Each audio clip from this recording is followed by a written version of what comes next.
last week we dwelt so much on the limitations. Remember, we were talking about the three things that are peculiar to every human being. We spoke about the fact that everybody has a weakness, everybody has at least one strength, and we all have limitations. So last week we spoke about the different limitations, and I want to start today before we go to the next aspect, which is weaknesses. That's what we're going to be dealing with today.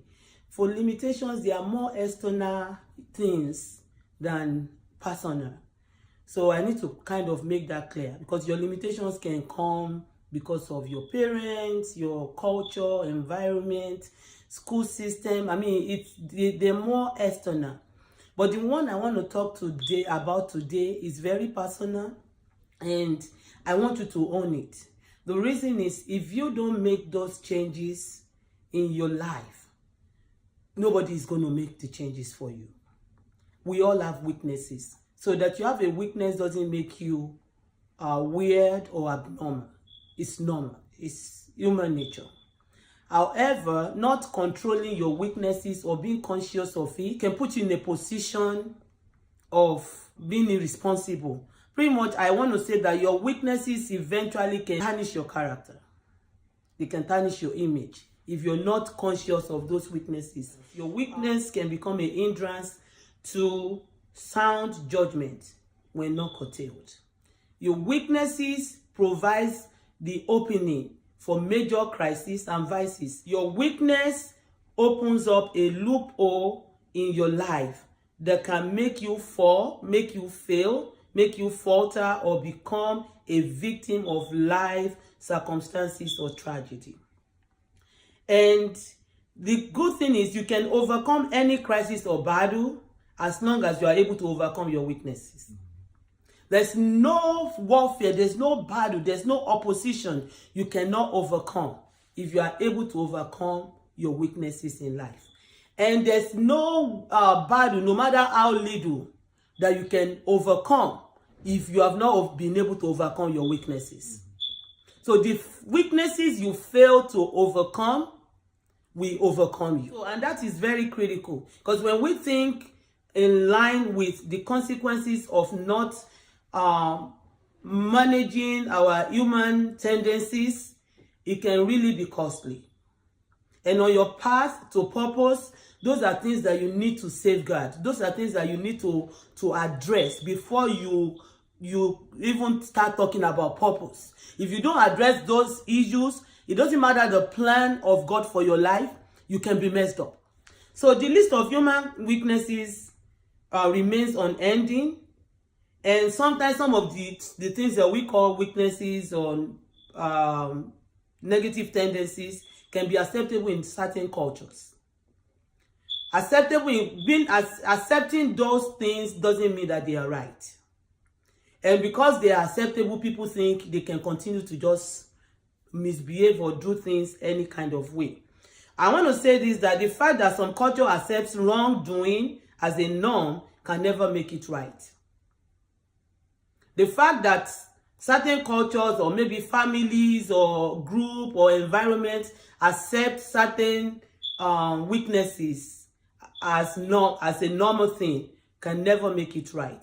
The consequences of those things still remains unchanged, because this world is governed by principles. And principles are things that we cannot change. It doesn't matter how much we try to change the law, or we put things in a way that suits us. There are principles that we cannot change, and for every violation of godly principles, the judgment is already embedded in that principle, and it doesn't exonerate anybody. Some get their consequences soon, some get it later. But principles are not things that we can violate. So many people have learned to function in dysfunction, and this is very important. We get deceived because we see people doing wrong things and we think it's right. They're doing it, they're getting away with it because they've learned to function in dysfunction. And I see that daily. It's just unfortunate the way we handle life and pretend that something is right when it's wrong. And what we do is to delay the consequences of those wrong things. So your ability to adapt to a dysfunction and make it work cannot exonerate you from the consequences of the dysfunction lifestyle.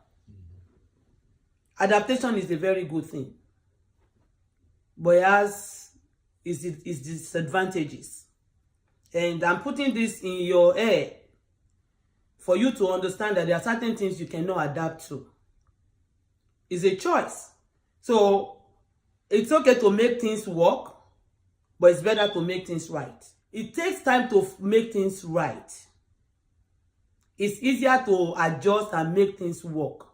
But that you're making it to function in dysfunction doesn't mean that it's going to continue to function at the end of the day. On the long run, the damages that you cause when you function in dysfunction is going to be more than taking the time to fix something that is not functioning right.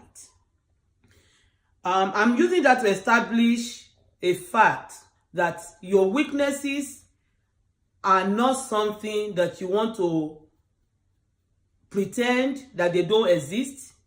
They are things that you want to address. And depending on where you are in life at this time, you may have to choose the one that is affecting you more right now. But I want to say that I don't know about you, I have more than one weaknesses. So you have to bring everything to light and evaluate your life. And what I'm teaching you, what I'm talking about is to just kind of motivate you, is to inspire you to think for yourself.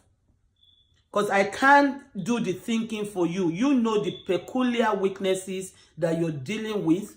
And after now, I want you to sit down and take notes like, okay, these are the weaknesses in my life. Which one is more costly? Which one is costing me the most? That's the one you want to address and give it all that it's going to take. So my goal today is to get you to that point that you are not one of those that function in dysfunction. The earlier you confront your human weaknesses and tendencies and develop and implement safeguard measures, the better the quality of your life. Some of the weaknesses you highlighted from the assignment last week include impatience, being an introvert, self-reliance, timidity or lack of confidence, and procrastination. In the coming weeks, I will do a study on procrastination. And the reason is every one of us in the meeting last week had procrastination on our list, including myself. So, and that was a red flag for me to do a thorough study on procrastination and how to overcome it. I want to highlight certain weaknesses from the Bible. These ones are important because of the way it was written. And that scares me in a way because it's very common. We probably don't see, some of us don't see these things as weaknesses. But when Solomon was writing the book of Proverbs, he used a very, very strong word. And that was what got my attention. So we read the book of Proverbs chapter 6, verses 16 to 19. It says, here are 6 things God hates. The word hate resonated with me. Because when you use the word hate, that's dangerous. That means that can come with a fatal consequence. But the Bible is saying that there are some things that God hates. So that got my attention. So it means that if God hates those things, you can't be excused or you can't explain those things away. And it started by saying that 6 things God hates and 1 more that he loathes with a passion. So that makes it 7. When studying that passage, I realized that one of those 6 things actually came up twice. So it was 6 things, but one of the 6 came up the second time to make it 7. So that particular weakness, so to say, or tendency, is the one I'm going to focus on today. Probably next week we'll talk about the rest. But for it to come out twice makes it something that we need to pay attention to. So he ate 6 things, 7 are an abomination to him. Number 1, eyes that are arrogant. So that's pride. Number 2, a tongue that lies. Number 3, hands that murder the innocent. Number 4, a heart that hatches evil plots. Number 5, feet that raise down a wicked track. Number 6, coming up again, a mouth that lies under oath. Remember, number 2 was a tongue that lies. And now number 6 again, a mouth that lies under oath. And the last one, a troublemaker in the family. As a leader, as a supervisor, as a manager, there are certain things I cannot stand on my team. And it's lying. It's difficult because the nature of what I do professionally is not such that you can cover things, because we deal with people's lives. And if you don't bring out important things, I mean, it's okay to make mistake, but it's not okay to cover your mistake. Because if you make innocent. Number 4, a heart that hatches evil plots. Number 5, feet that raise down a wicked track. Number 6, coming up again, a mouth that lies under oath. Remember, number 2 was a tongue that lies. And now number 6 again, a mouth that lies under oath. And the last one, a troublemaker in the family. And reading that, I couldn't start with pride, because that was the number 1 thing. I think we should start with one that came up twice. And then we'll go to the rest of the weaknesses or human tendencies that God cannot stand. So if these things are in your life, God hates those things. So that puts you in a very bad spot as far as God is concerned. I'm human, and as a leader, as a supervisor, as a manager, there are certain things I cannot stand on my team. And it's lying. It's difficult because the nature of what I do professionally is not such that you can cover things, because we deal with people's lives. And if you don't bring out important things, I mean, it's okay to make mistake, but it's not okay to cover your mistake. Because if you make mistake, you cover it, we are not opportune to fix that problem. The problem persists. And the Bible is very clear in when it comes to covering up things. Proverbs 28:13 says, he who covers his sin shall not prosper. And when you cover up, invariably you're lying, right? Psalm chapter 15, I'll read the Message version. It says, God who gets invited to dinner at your place. That was David. How do I have access to God? It's very unfortunate that many people are running from prophets to pastors to help them connect with God. But you don't need all that. You can connect with God yourself directly. But this is the criteria for you to get invited. Because David wanted to know what gets him on the invitation list to get into the presence of God. So he started writing and he said, God, who gets invited to dinner at your place? How do we get on your guest list? And this is the criteria. Number 1, walk straight and act right. You know what number 3 is? Tell the truth. Invariably, that means don't lie. So when you speak the truth, you are enlisted on the potential people that can get invited into the presence of God. Don't hurt your friend. Don't blame your neighbor. Despise the despicable. Keep your word. That's still talking about the truth. That's still talking about not lying. Keep your word even when it costs you. Make an honest living. Still talking about lying, right? Invariably, some people, the businesses they do, the only way they can keep up with that business is to continue to lie and defraud people. And lastly, never take a bribe. You will never get blacklisted if you live like this. And the last scripture we're going to read, before I provide more insight into this concept of human weaknesses as it relates to lying, is Psalm 24, verses 3 to 4. David again writing and talking about how to get access into the presence of God. It says, who may climb the mountain of the Lord? Who may stand in his holy place? Only those whose hands are hurt and hearts are pure. Only those whose hands and hearts are pure, who do not worship idols and never tell lies. That's God speaking to us through David. The lying is something that I cannot stand. So what is lying? According to Merriam-Webster, lying is making an untrue statement with intent to deceive or to create a false or misleading impression.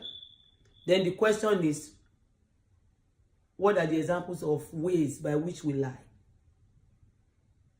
Number one I have on my list is exaggeration. It's lying. If you have to add to it, to make it appealing, to make it sound good, it's lying. At the end of the day, it's a matter of time. It becomes your personality, right? You have to add to the story to make it look good. So if we are not conscious of that tendency to make sure we say things the way they are or keep quiet, we will end up becoming liars. Understatement is also lying. When you exaggerate, you're already treading that path. When you remove from the story so that you can cover up certain things, is that not lying? It is lying.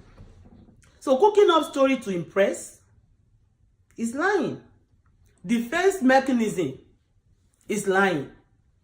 Displacing your responsibility is a cover up, is lying. I remember the story when I was preparing this. You may not be familiar with it, but it's okay. But I'll just paraphrase it. There was this guy. There was a problem in the land of Israel in the time of David, and there was this conflict between David and Saul. So eventually Saul died, right? So there was a guy that saw the incident and he was so excited to go tell David. And when he got to David, he told David that he killed Saul, because he knew that there was animosity between David and Saul. So he told David a lie so that he could impress David. But guess what happened to him? David got him killed for killing Saul. But did he kill Saul? No. That's what lying can do to us sometimes. That is what lying can do. Lying can actually literally take you out.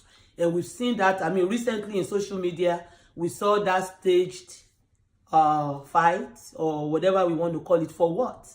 You're doing great. Where you are in life is a place that a lot of people are trying to get to. So why will you lie? Because you want to get better. If you work hard, it will come to you eventually. So why do people lie? Because I think we need to address that. So what are the things that will put me in a position to lie? In a compromising position. Why? Why do people lie? Maybe I can allow one of you to say something. Probably there may be things that I don't have in my notes. So why do people lie? To protect themselves. To protect themselves? To fit in. To fit in? So I have 5 things highlighted here. Reason why people lie. Number 1, desire to be impressive. Yeah, similar to what you said, to feed in. Number 2, fear of punishment. Number 3, attempt to get a quick result. Number 4, the society. There are certain countries that the only way people think they can make it is to lie. But I beg to differ that you can make it without lying. There's a proverb from my culture that says that lying may be traveling for 20 years, but the truth will overtake it in one day. So you may be lying and be deceiving people for 2 decades, but when the truth is going to catch up with you, it will happen overnight, and it will happen when you're not expecting it. And the last one is an unregenerated mind, and that is very important. That's deep. I'm not going to go deeper into that aspect today, but it's important that I mention this, that the fallen nature of man has that tendency to cover up the truth. Let me repeat that. The fallen nature of man has that tendency to cover up the truth. What does that mean? Every human being has that tendency to speak a lie. So that weakness is part of human nature. So it takes people that are intentional to overcome that weakness. And there's a way to it. I may not be able to get to that today because of time, but there are certain aspects that I really want to address. Number 1, you don't need to devise crooked means to make it in life. Because people lie because they want to impress, they want to make it, they want to be accepted. You don't need that. Like when I started, I spoke about the concept of identity. When you accepted who you are, you don't need anybody else to accept you. The people that are relevant to your destiny will always gravitate towards you. Number 2, if you can bridle your tongue, you can control your whole life.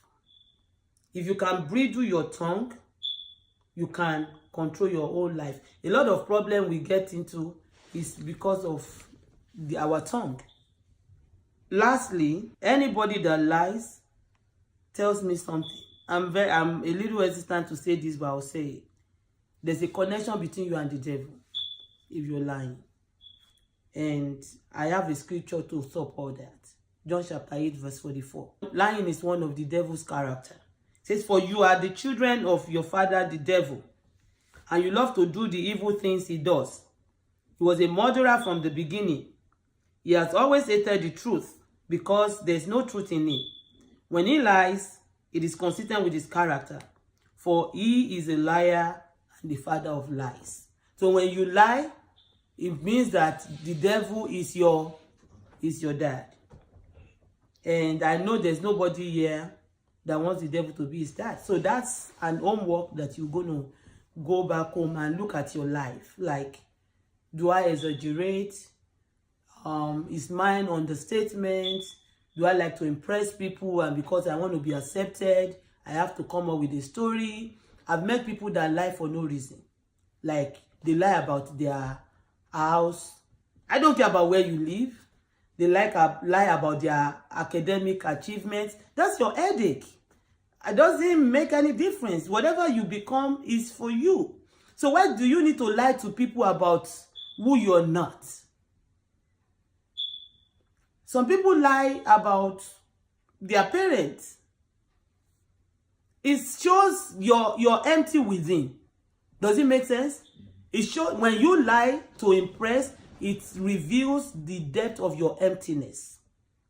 And the declaration I want us to make as we wrap up today is that I will speak the truth at all times, in season and out of season. Our declaration for this week, can we say it together? I will speak the truth at all times, in season and out of season. Again, I will speak the truth at all times, in season and out of season.